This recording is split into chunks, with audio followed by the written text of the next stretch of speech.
Well, we have an action-packed morning here for you, which is why we're starting right now. Yeah. Can you wrangle? Wrangle, and if the person next to you is talking, this is the perfect time to shush them. Hey everybody, get some quiet going on. Thank you. Oh, so good to see everybody. This is what Connection and Coffee does. Everybody's so excited to see you. We love it. So, I think I kind of mentioned this before, but growing up, my parents had an Ace hardware store. And when I was, I'm so honored to have been asked to be a part of your video. But they were asking, like, what was it like, you know, like, where have you experienced maybe, like, sexism or whatever? And people would come into the hardware store and have, like, a plumbing question. And my cute little mom, they'd say, oh, I have a question about plumbing. And she'd say, well, I can help you. And they'd say, is there a man? I know. Which is, like, crazy. I mean, because she knew more than most of the guys there. She still does. And Judy knows that. But we're really excited to have Susan Muntean and Shawndra Russell come up and talk about not just their movement, their video, like everything that they're working on and bringing awareness to the difference between what men and women get for funding in the entrepreneurial arena. But before that, we would like to have Chris Arline come up here and just talk briefly about the presentation that he'll be giving at 10:30, which he's from the Dale Carnegie Institute, and we're bringing the program here March 17th through the 19th. Come on up. Good morning, everybody. Can you all hear me well? Yes. Okay, good, because sometimes I'm accused of being quiet. Here's the deal. My name's Chris. I live in Charlotte, and I work for Dale Carnegie. 10:30, we're going to be talking about the offerings coming up next month. And I can talk quite a bit about, hey, we've been around for 100 years and what we do, and that's true, and the continuing education credits and how companies tend to support their people to take the course. We'll hit all that. But here's what I'm going to share with you. If you have the opportunity, be here at 10:30, because we're going to talk about all that stuff, but more importantly, there's going to be some things that we do specifically to your goals for this year. It's important at Carnegie when people take part in any of our programs, in sessions like this, that you walk away with something. So those who are going to be here at 10:30 are going to walk away with something that's important to you. I don't decide that. I'm not going to tell you how to do it. I'm just going to walk through some things that when you leave, regardless if you're interested in the stuff in March, you're going to be better off based on the stuff you care about. So we'll hit all that at 10:30. We'll have some fun too. Also, I don't lecture. So if you're here at 10:30, be prepared to work inside groups, because we're going to do stuff. No one wants to hear me talk more than 5 minutes at a shot. So don't worry about that. So look forward to seeing you all at 10:30. Thank you for allowing me to be here. It's been great. And Hatch Works, thank you so much for allowing me to be here. Thank you. So let's see, before we get started, I want to give a quick shout out to all of our organizers. I'm Erica Como, Eric Wenzel, Beverly Durango, Bill McKinnon, Sarah Leslie, Nick Breen, Sean Como, Siobhan Robinson, and Ray and Paula. We are so blessed to have such a great group of volunteers that have been really coming together, giving out like kind of new ideas. So we're always working to try and keep it fresh and exciting for you with different presenters, etc. So if you have a suggestion, go and raise your hands if you're a volunteer. Yeah, there we go. And so, you know,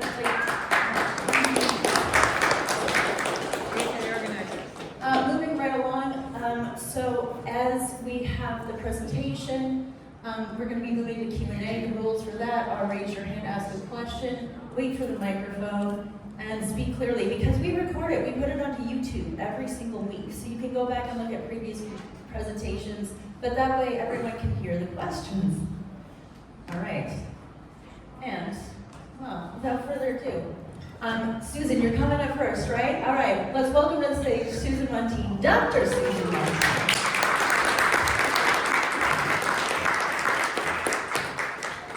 Thanks for showing up today. I'm Susan Muntean, and I'm just going to share share a little bit about my story, my background as an academic. So academia, becoming a professor was not my first career. But I started out, my favorite fields, my area of study, my baby, what I really love is political philosophy. So I consider myself a political philosopher and a political economist. And most people are, what is that? So politics, let's talk about economics. So most of us business people understand economics, right? So economics is how do we grow the pie? How do we grow economies, right? So how do we, through economic development and through entrepreneurship and through innovation, how do we make all boats rise? How do we make everybody better off? Politics, in respect to economics, is how do we cut the pie? How do we slice the pie? Who gets what?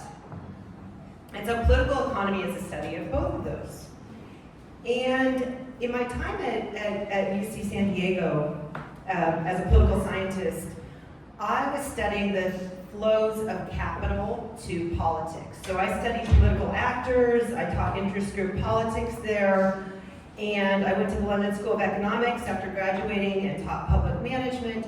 And this body of research that I developed a theory for, a political theory of the firm, and then tested that empirically and got that all published, was about campaign finance and the way that deep-pocketed money influences our political system. So interestingly, I kind of set that aside, and then I became an entrepreneurship professor at Ball State, and was looking at the gender gap in financial capital and the inefficiencies in global financial capital markets. What does that mean? As Shawndra will have this data point out. Oh, I forgot to introduce you, so I'm going to pause on that. Shawndra Russell is an amazing woman, a dear friend of mine and colleague, and a little bit about Shawndra. She's a badass serial entrepreneur of over 20 years. She has interviewed over 1,000 entrepreneurs, and she is the founder of Mad Genius Studios and Foundation, does a lot of amazing work. And her little skeleton in the closet story, this badass woman was arrested in Washington, D.C. with Susan Sarandon for protesting against the babies in cages.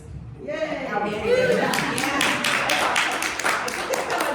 I just want to finish telling my story of how I got into this space, my last research agenda for 14 years.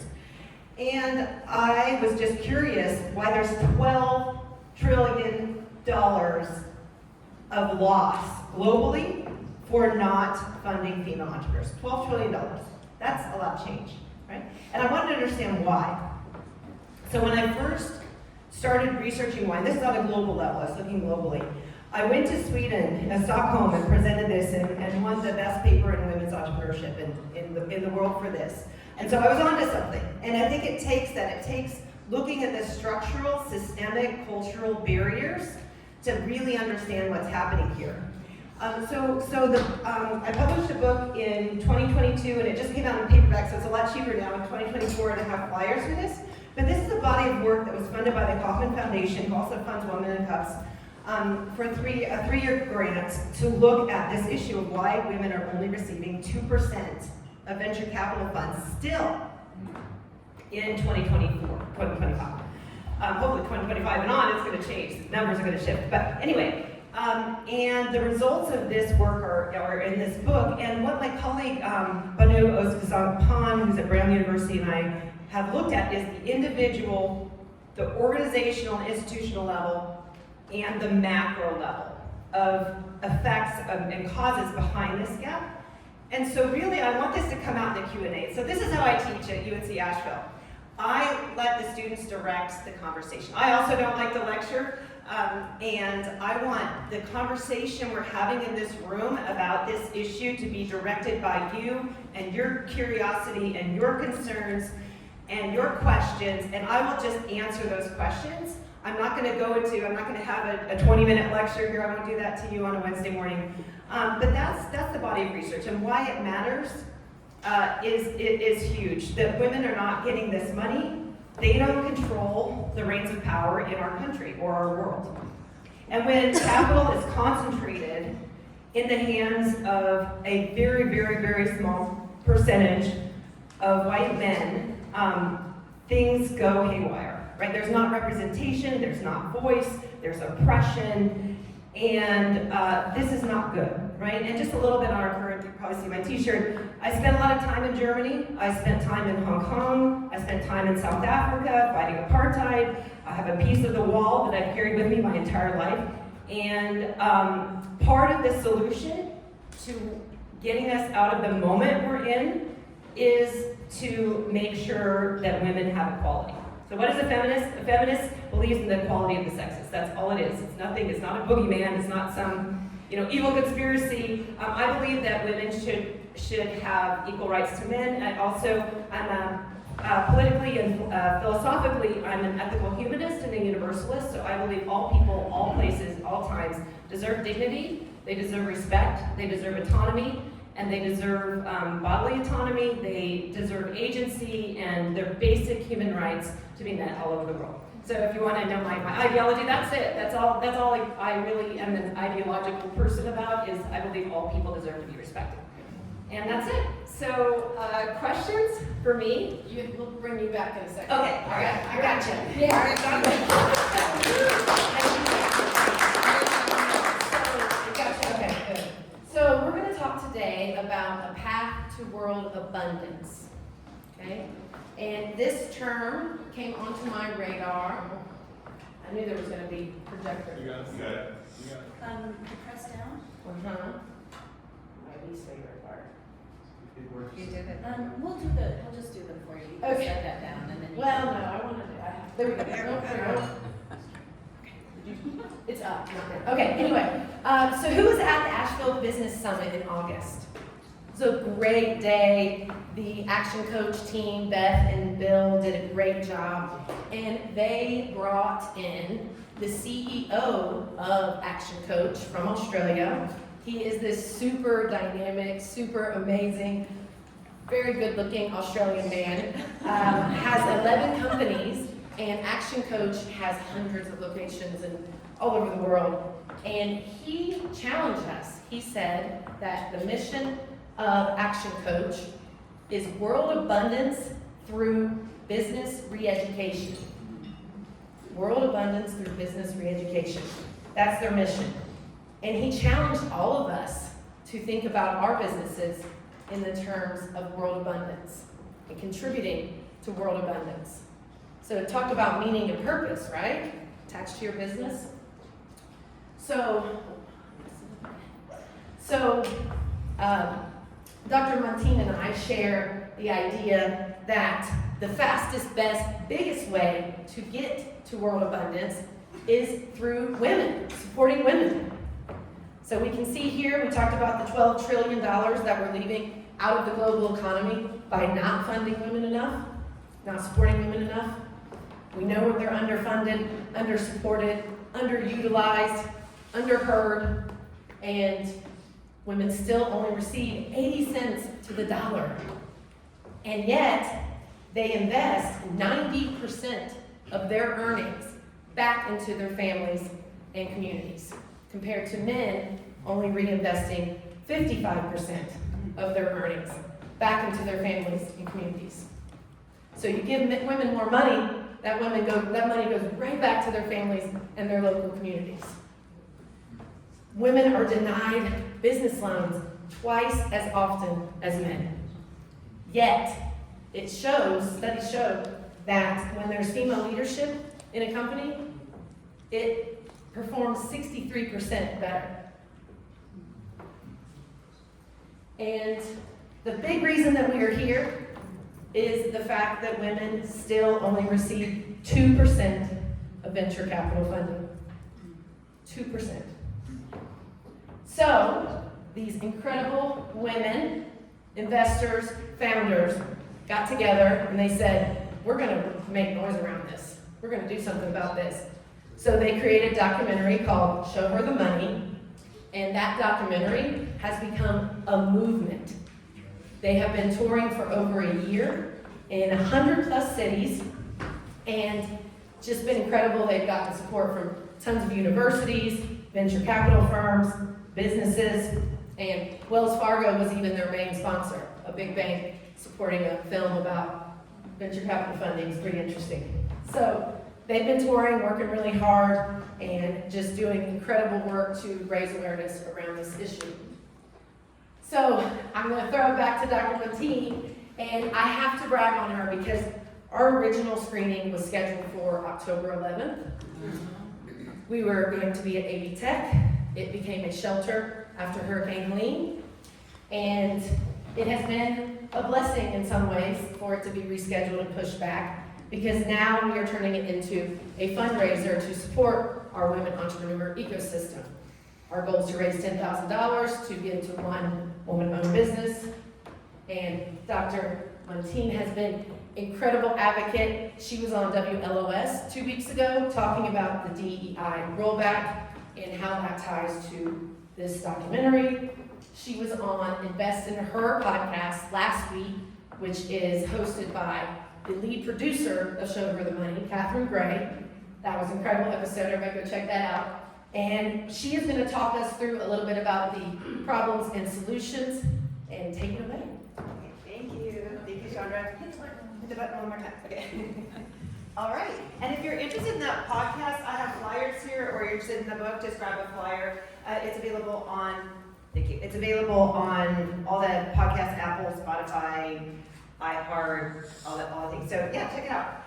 So let's talk about the problem, the nature of the problem. I'm a social scientist, so I love big, hairy, complex problems that don't have one. It's like homelessness, right? It's multifaceted. So why do you think, I'll ask the audience now, why do you think women only get 2% of venture capital funds? Bias? Okay. Relationships, Relationships. Okay, tell me more about relationships. not having been part of the network for years and years and years in the past, so people work with people that they know and already trust. If there's somebody new coming in from the outside, they've got to fight their way in. And trying to do that with a group that you don't know can be tough as can be. Yes, so the word for that is homogeneous networks. So the current capital, the 98% of capital, is very homogeneous. It's not just that it's not accessible to women, but it's also, like, if you look at the people that are getting late stage funding and doing an IPO, venture capital to IPO, most of them are coming from graduates of 5 universities too. So it's social class concentration, it's gender concentration, it's racial concentration. Only 1% of venture capital funds go to Black founders. Okay? So this is a problem that doesn't just affect women, but part of the issue is networks. And part of it is, so there's another term, homophily. You heard of homophily? People tend to be around people that they like. And it's not that they intentionally try to exclude people. This isn't some like evil conspiracy, but it's people want to be around people that are like themselves, that are class level, social class, economic class, people that look like them, people that grew up like them, people that believe what they do, and so forth. And so we have to intentionally, go too much on the solutions, but it has to be intentional and it has to be a commitment. It has to be planned. This won't happen naturally. Those social networks are not going to diversify naturally. It's just not in human nature to have diverse social networks. So we have to make them happen. What about competition? I was curious how many of each of those groups are approaching venture capitalists on a regular basis. So there's an army of this group and a smaller army of this group, so Sure. That kind of thing. Sure. So I like to do a lot of myth busting. And there's a scholar in Australia that has a video on this I can share with you that myth busts all the things. And one of it is like women just aren't seeking capital. Women aren't as ambitious. Women don't pursue it, don't ask for the money. What is true is with promotions and with the ambition, the adage that women need to feel 80% or 90% confident that they qualify before they apply, there's maybe some similar things there. So that's one of the many, many variables, is lack of access to those networks, lack of access to the decision makers. And it is a very small percentage of the problem. If I were gonna map this out, do like a mind map of this, it's not the primary driver of the gap. But someone else, go ahead, Jeff. It seems like there's an assumption that VC is inherently good or should be trustworthy, right? But the fact is, like, Who VC. thinks that? Well, then if you go back to problems, that assumes that there's an equal playing field out there, right? Or that they're abiding by some fairness rule book. But VC is not designed for accessibility. It's not designed to open up for everyone to come in the door, right? And it's meant to be exclusive and based on power laws. So I think the system itself reinforces the gaps. Yes, excellent point. Yeah, there's this, my co-author Banu at Brown University has written about this, the myth of meritocracy, and that we believe that people that are getting the money are absolutely the most qualified, absolutely the best innovators, the best, the brightest, they get the money, right? Not all, the brightest. So yes, thank you. It's designed, it's the myth. Yes, and I love what you're doing, Jeff, with your fund and really breaking apart this cultural artifact of put all your money into one basket, winner takes all, let's just fund the unicorns and they're all white dudes. So thank you for that. Yes, that's a big problem. Someone else, what's the major problem? Yes, goodbye. Okay, let's get to the microphones, please. Thank you. History. History. Okay, yes. Not very long ago, women were not allowed to get a bank loan without their husband signing. They weren't allowed to own a home without their husband signing. And this was not that long ago. This is our mother's lifetime, or maybe our lifetimes. So yeah, the history is there, and that's why we have affirmative action. That's why we have DEI, because people of color, women, different groups have just not historically had access. And then over time, capital accumulation and social networks, and all the things that it takes to get funded in this country and globally are not there for historically marginalized populations. So thank you for that. Yes, ma'am. Cultural training around competence. Oh my goodness, yes. So if you're a white man, you are assumed to be competent. If you're anything other than that, you're assumed to be incompetent. And you have to prove yourself. Is that what you're saying? Confidence. Confidence, okay. No, I believe that women are culturally trained to show less confidence than they have in order to come across a certain way, a certain gender norm. Thank you. Yes, so that's the double bind. I spoke on this at the economic bruncheon back in a long time ago here in Asheville about the problem with leaning in.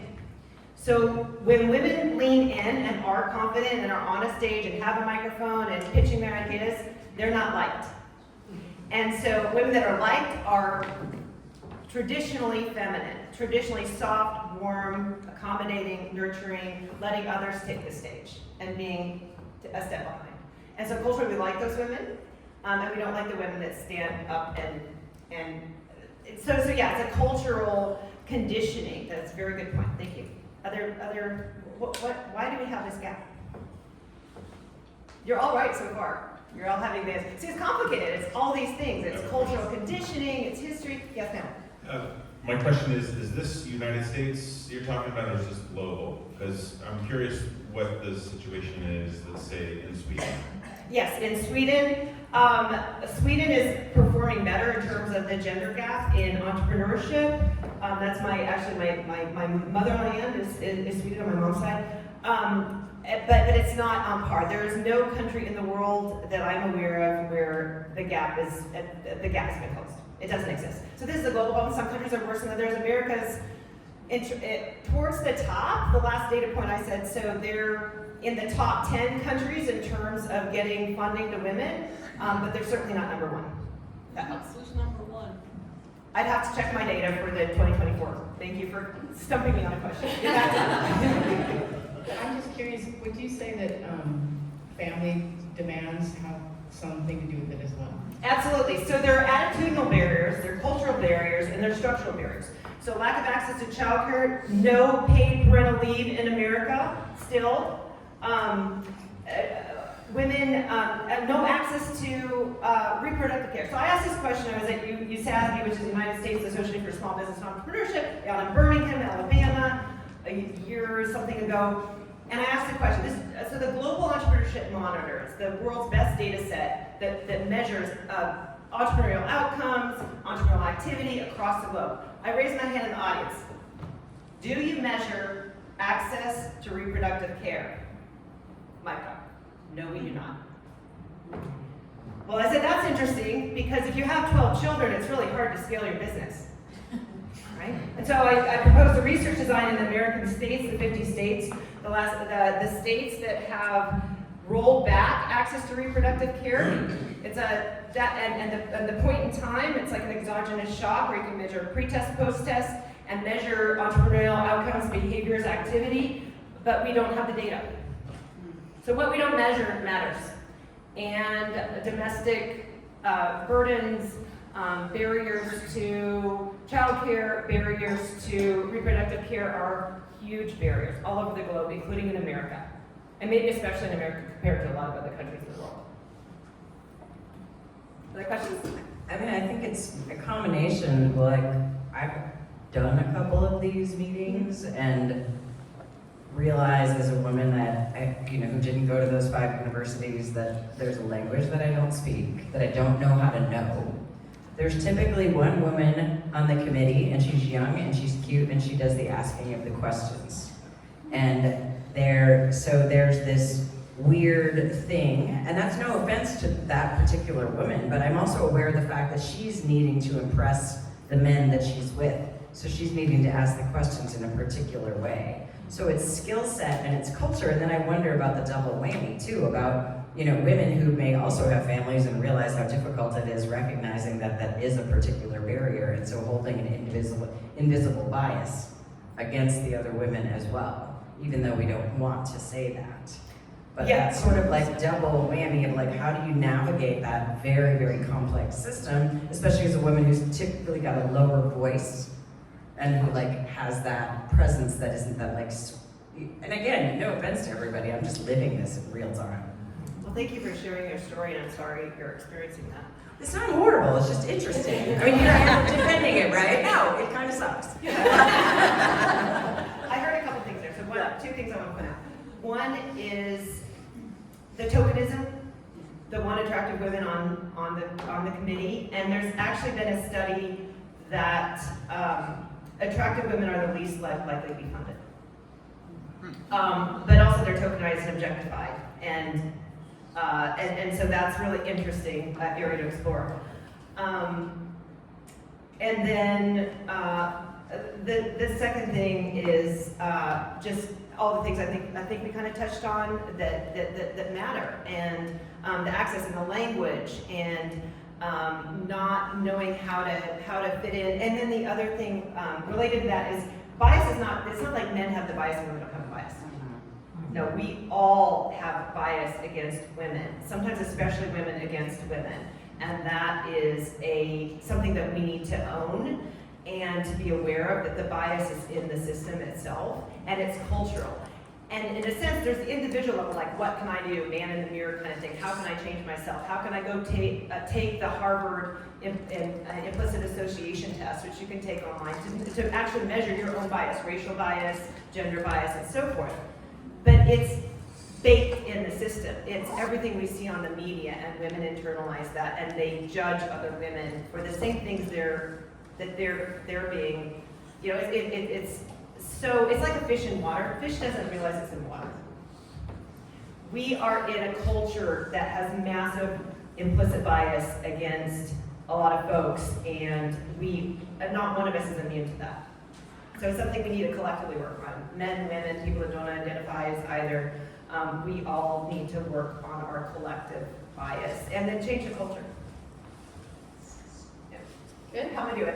So, did you get to cover all 4 of your solutions? We had funding action, we talked about educational campaigns, political action, pocketbook action. Yes. So you might see from my t-shirt, I identify as a feminist, and the personal is political.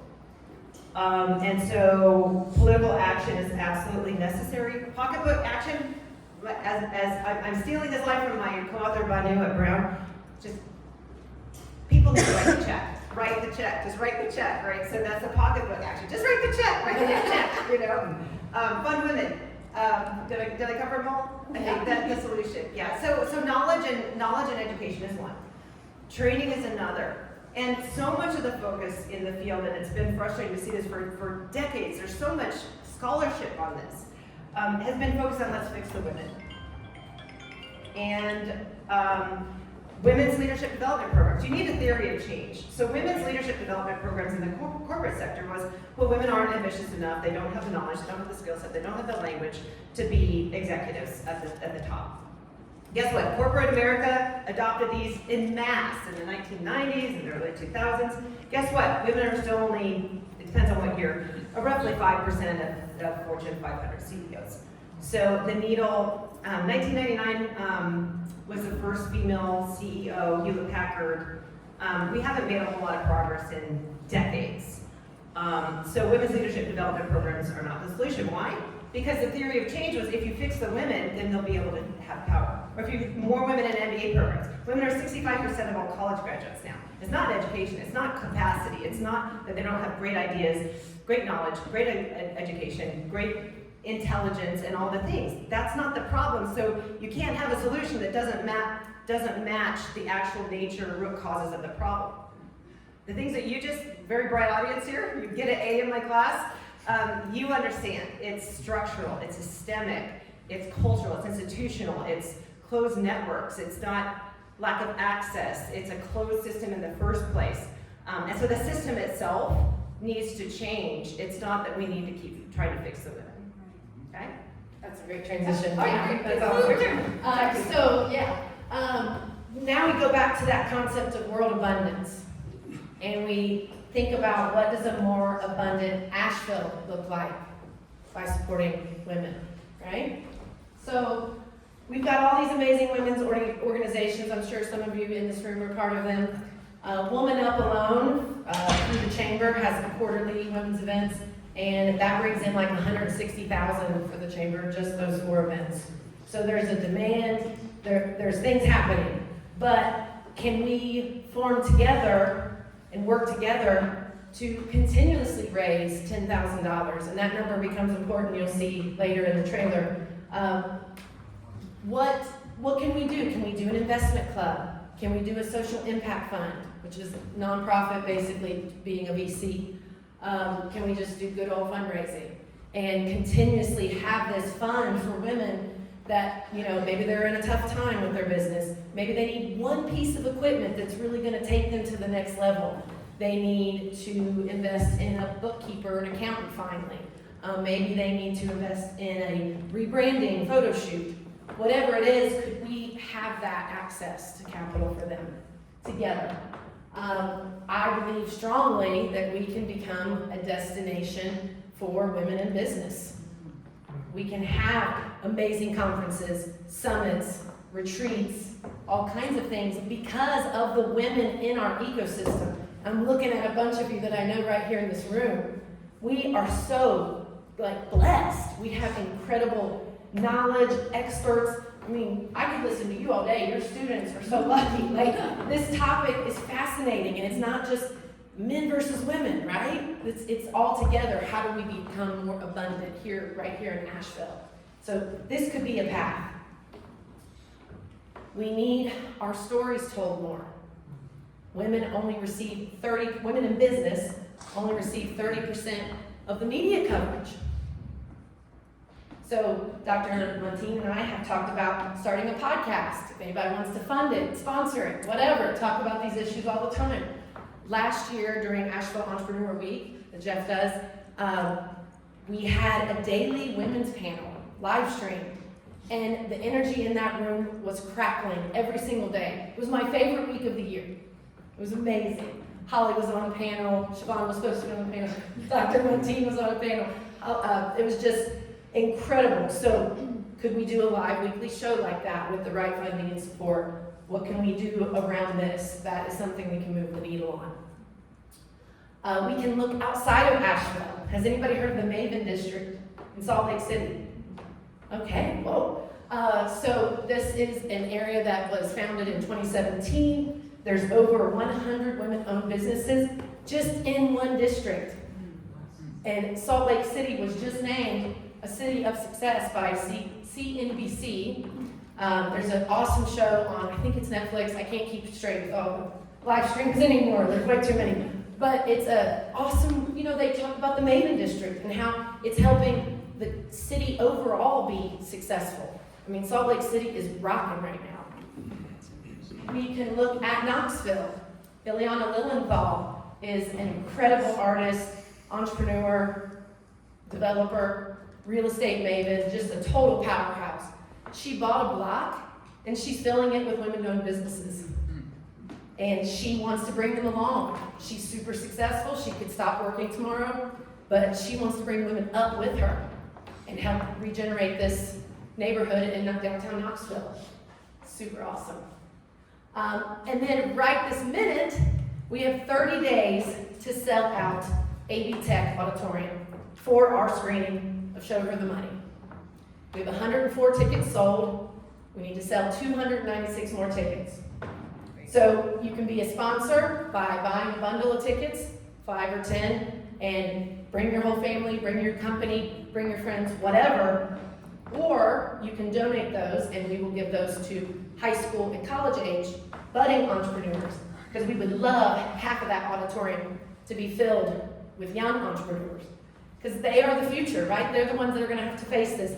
They're going to have to keep changing and keep fighting. So we want to help those young women see themselves in the incredible women ecosystem that we already have here in Asheville. So you can get involved as sponsors, but this is the biggie, okay? You want to sell out 400 tickets at $25 a ticket, $10,000. And that $10,000 will go to one woman-owned business to help her get through Helene that hasn't received funding yet from any other source. So the documentary crew has been very generous and donated the licensing fee to help support this as a fundraiser, okay? And I have to give, Jerry is here. I am so honored that you're here. The reason that we are having Show Her the Money here in Asheville is because Jerry Goldberg, who is right there, I'm so happy that you're here, she met Catherine Gray, the lead producer of Show Her the Money, over 40 years ago in Florida, in a women's bar, and they've stayed friends all this time. And so she actually is the impetus of why we are bringing this screening to Asheville. And she has been working 12 and 16-hour days as the director of the Red Cross here in Western North Carolina since the storm.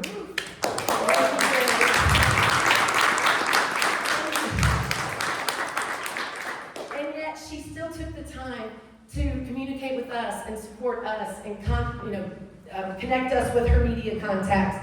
And she's just been an incredible advocate, and thank you so much, Jerry. I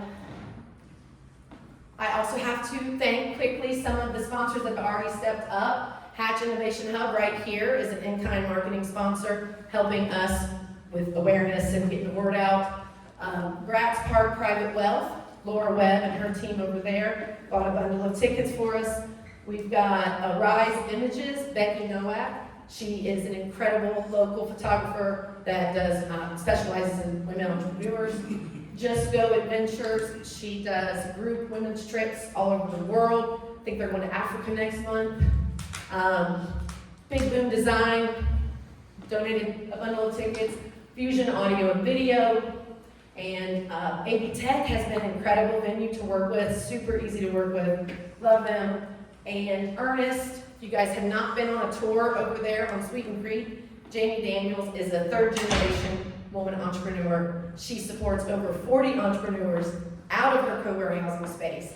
And it's a very unique model that we are very lucky to have here in Asheville. Not everybody has co-warehousing space. So super cool. Day of, we're gonna have, I'm sure many of you have seen the Together We Recover merch. Leanne Carnes is going to be on site and selling her merch. So that'll be happening during happy hour. We've got Moonwise Collective, Lily Field back there. She's gonna have her chocolates on hand. Lily did an amazing presentation last week. It was cold, it was whatever, but you gotta go check that out on YouTube. Billy killed it last week. Then we have our screening at 6 p.m. and at 7:30 we will have the digital panel with the documentary crew, which is gonna be super special, led by Dr. Muntean, of course. And we've got the trailer queued up for you all. We have to watch this. It's super incredible. So we'll do that next.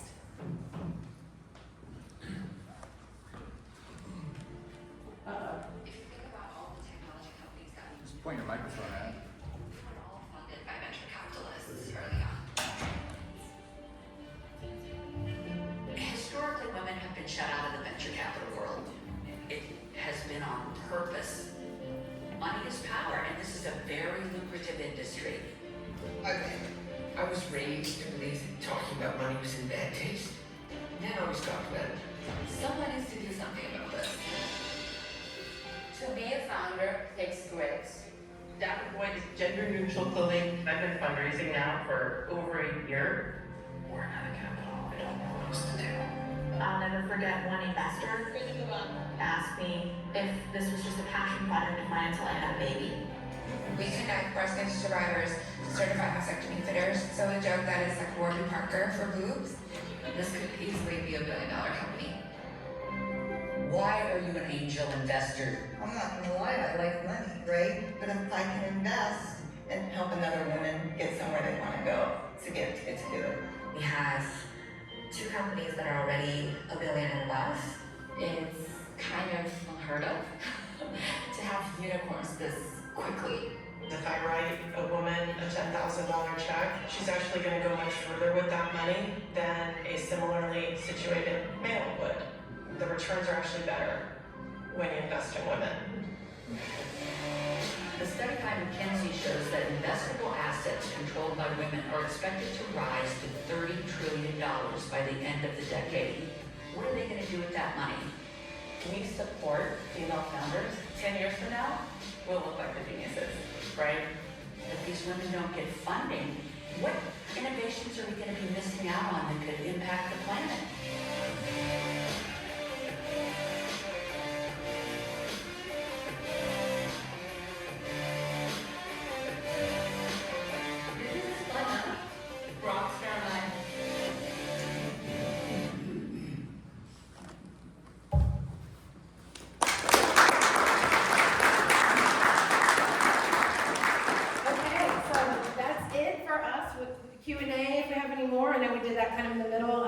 Unorthodox a little bit, but any further questions? Come on up. Yes. Oh. Thanks. This was wonderful. I really appreciate it. I'm curious. You kind of start with a provocative number of $12 million left on the table, or 12 trillion. Can you explain what that means?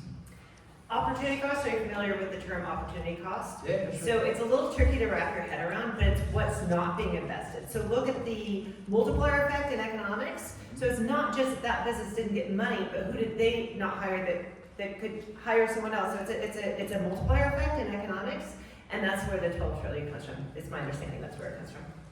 I didn't come up with that number, but that's, okay, yeah. I mean, it's a good one to catch people's attention. So.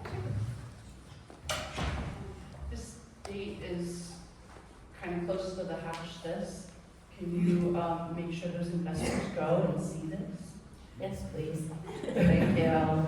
It's the day before Hatch This, so Thursday night come to this. And of course, I'll make sure I say this, active allies, of course, are always welcome. We don't expect it to be just a room full of women. It's gonna be definitely a girls' night. It's gonna have that energy, but we love active allies, so of course, men are welcome.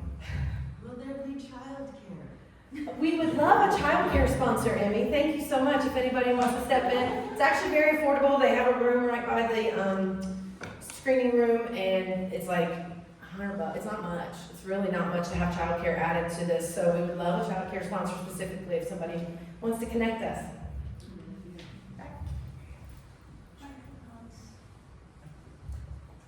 Thank you all very much. Quick kind of provocative inquiry.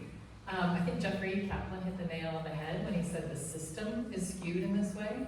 And for me, as you all know, it's not necessarily men versus women, but the masculine and feminine that are out of whack and not in harmony.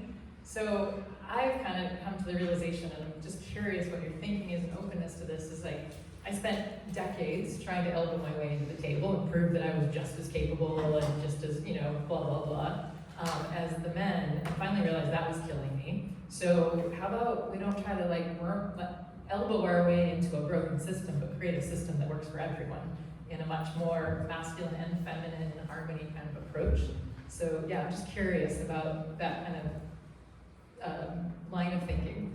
Absolutely, and yes, I've turned towards that, the imbalance in masculine and feminine globally, absolutely what's happening to our earth, Mother Earth. Pachamama is what I named my startup for that reason, to not just adopt, if women just adopt the masculine model, that aggressive elbowing, winner take all, king of the mountain, Elizabeth Holmes, anybody heard of her? It doesn't work. You can't just dress up and talk like Steve Jobs and get the money and expect the world's gonna right itself. So thank you for that reminder that yes, let's bring our feminine energy, our nurturing energy, our mothering, our connectivity, our caring, our connection to the planet, and stop the destruction and stop being part of it. All of us, women included, for sure. Thank you. And Asheville being a beacon of that, right? And showcasing that. We already are doing that. I think we are a feminine city in a lot of ways. Our council, all these strong women.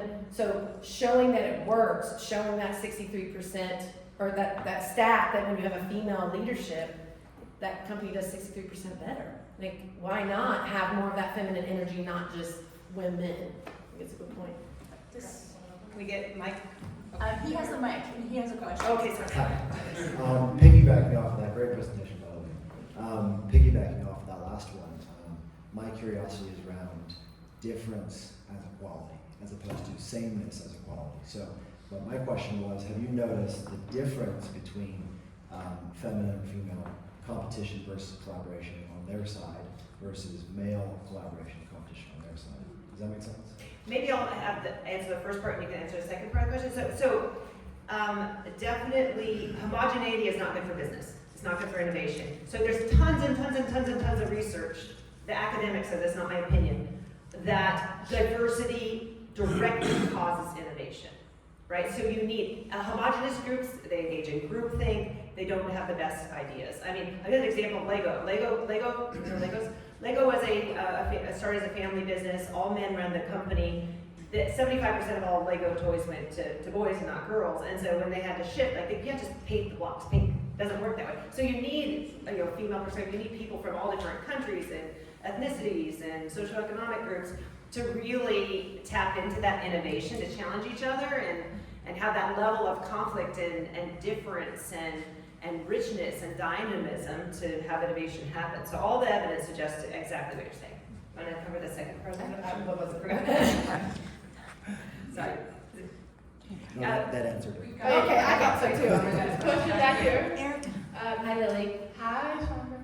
I liked what you were bringing up about actions to implement more abundance in Asheville, especially with investment clubs, social impact funds. I'm wondering if you could share how me or people in this room could get involved with bringing those actions to life. This was definitely here's the platter, let's do it, let's talk, let's figure it out. I know I mentioned Jamie from Ernest, very interested in let's start an investment club. Does that just mean Taco Tuesday and let's start talking? That simple. I don't have any mechanism let's go tomorrow. I do have a nonprofit. I have not done anything with it. It's been there since May, and this is kind of the first foray into utilizing it and learning about that and learning about social impact funds. So definitely need guidance, mentors, people that want to come to the table, and we can definitely talk more. You got a question over here? I wanted to just say, from my experience and coming from the background that I come from a very conservative, fundamentalist background, and I think it's important when we talk about these dynamics that we recognize that there's no segment of society from the family unit to geopolitics that isn't made possible by women. We actually do run the world. We just don't take credit for it. And the reason we don't is because we have not dealt with, in my opinion, the misogyny that we embrace. And so I think there's a lot of focus on dismantling patriarchy in men's behavior, but the reality is it's only in place, as we've seen in the last election, because we choose it. And so it is so essential in this conversation, I think, for women to do the shadow work of integrating and of recognizing. You know, there's a study that was done with Black children, and they were shown baby dolls of different races and asked to choose the prettiest, and they always chose white babies. And that's a psychological dynamic that is in us as women. And so I just think it's important to, like, before we start to cast all the vision of like what we're gonna build, we have to unbuild and deconstruct within ourselves.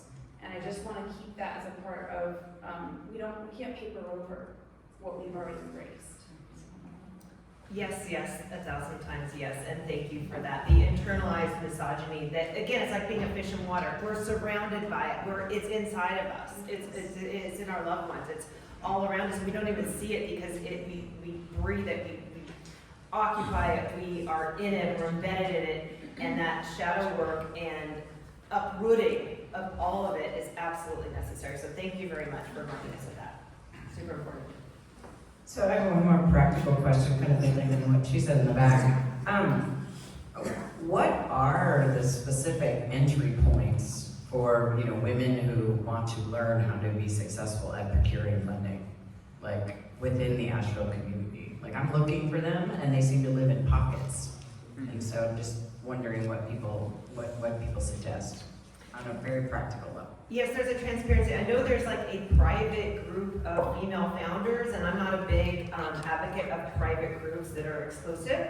So I think opening those up and making those more transparent, not just having it be a girls' club, is super important. Not to rip on that, but I know that exists, and it's really frustrating for people that aren't in that club. So I would say being the model and actually being more open and transparent and inviting women to the table and advertising it. So women that come to town that are amazing, that want to locate here perhaps, and just aren't connected or don't know the inner circle, have access to it. So I think we need a lot of work that we can do to be more inclusive in our own backyard, for sure. And I'm gonna channel Catherine Gray, the lead producer, and she puts it on women. Wealthy women that exist in Asheville, we know that, right? And maybe they're hiding in the shadows more, or they think they're retired, or they don't, they want to play with their grandkids. And go ahead, but also get your dollar bills out. Let's write some checks. So she really puts the impetus on successful women like Ileana from Knoxville, like the Maven District, like bring women with you, write checks for them, like seek out people to fund. Come to things like this, seek out the young entrepreneurs. Lily's 23 back there rocking in, doing a Kickstarter. Like, we need that kind of leadership to just write checks. And just to piggyback on that, back to my point that enhances that, is the other thing that happens when you have a women's only group that is secret and exclusive and you have to get invited by the inner circle, you're gonna leave out all the ethnic groups, socioeconomic, people that are different than you are not gonna be connected with you, and you're excluding everyone that's not like you, and so it really has to stop. That's what I would challenge our community to do. All right, we have time for one more question, and Emmy's got the mic. So I went to a talk recently with a Black venture capitalist, and he talked about this really being value investing. For him, he saw investing in Black entrepreneurs as value investing because they have been turned down by all these other investors. So in the same way, I think that investing in women is like finding the little gems that have not been found yet and bringing them to the surface and investing in them and finding value where it's been kind of like hidden and uncovered and undiscovered. So it's like an asset that's just waiting to be discovered. Exactly, and it's our perception that they are little. There's a study, Norway was the first to adopt quotas for women on corporate boards in the late 1990s, and the whole, people are saying the sky's gonna fall, or it's gonna kill our economy, we're gonna crash, sky's falling.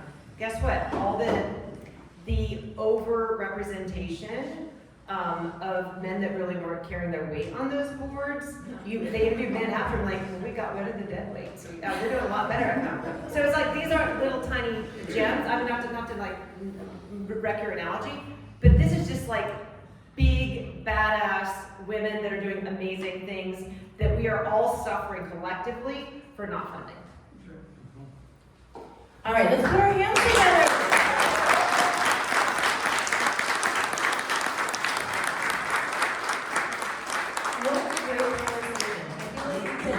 We could have like a 2-hour 1 million cups on this and never run out of questions.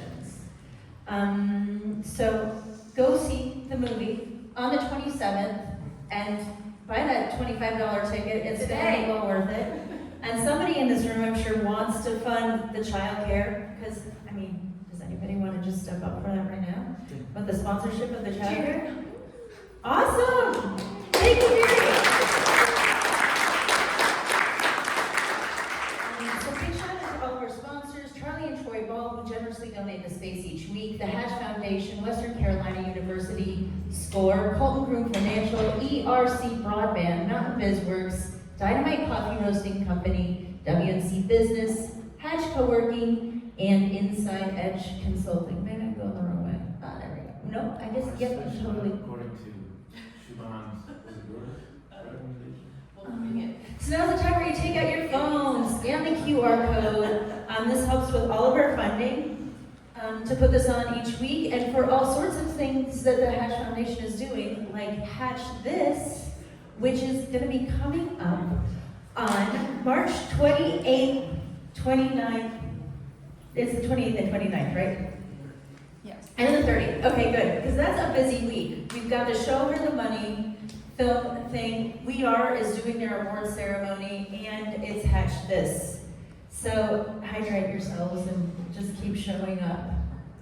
And if you want to sponsor 1 million cups, we are looking for sponsors. Come see me or scan the QR code. Coming up. Oh, can you hear? Can somebody hear? Go back. Right there? Yes, I love it, Reggie. Thank you. Can someone hit refresh? Maybe one? I don't think. Did you update the? Yeah, I did. I don't think I did it next week. Okay. Well, next week we have Kim with La Cuisine. I saw her. Oh, there you are, right there. I know. We're so excited for her to present. She was in the Catalyst program, and her business has kind of 2 parts. I'm not sure exactly what you're presenting on, but it has to do with French and Chinese fusion cooking, and also European tours. All of these things. Maybe she'll bring us some food. I don't know. Like, you can all talk to her about that. And today, so stick around from 10:30 to 11:30. This will be just a great opportunity for you to also think about where we're at in the year. We're about 3 months in, so we're a quarter of the way through 2025. All of our goals changed in the last year, and it's a great time to check in on those goals. And Friday, Mardi Gras party. So from 4 to 8, come over to Ashworks. It's going to be a good time, totally free. And we'll just be excited to have you. Sean makes his Pat O'Brien's Hurricanes. You're forewarned. Drink lots of water for that. Did I know? Did I miss it? Okay. And so this is the kind of preview for the course enrollment. If you want to find out more, another QR code for you to scan. We're really loving the QR codes today. All the QR codes. Or just stick around. Any more slides? Okay. Well, we'd love to have you come present. So feel free to scan this QR code. What did we do before QR codes? Sometimes I wonder how our brains can process all the information. Well, as you're leaving today, introduce yourself to somebody next to you, somebody that you haven't met before. As a conversation starter, we're going to start doing this weekly. It was Sarah's idea, and this is like just a great idea. So I'm going to give you the conversation starter today of what would you tell your younger self that would benefit you now.